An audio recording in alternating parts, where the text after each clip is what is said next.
Según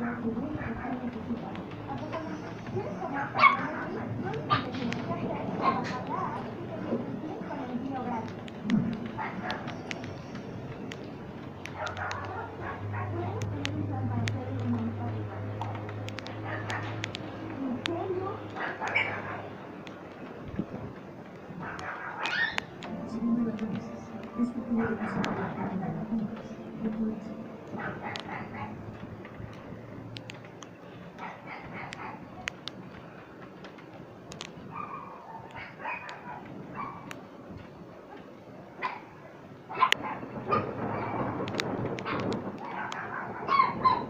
Hola, ¿qué tal? Bienvenidos a un nuevo video. Hace 3 semanas, siguiendo realizando etapas en algunas actitudes de nuestro vida, muchos conocedores, por naturaleza, el ser humano busca dar dinero o gastar lo menos posible, motivo por el cual estamos expuestos a diversos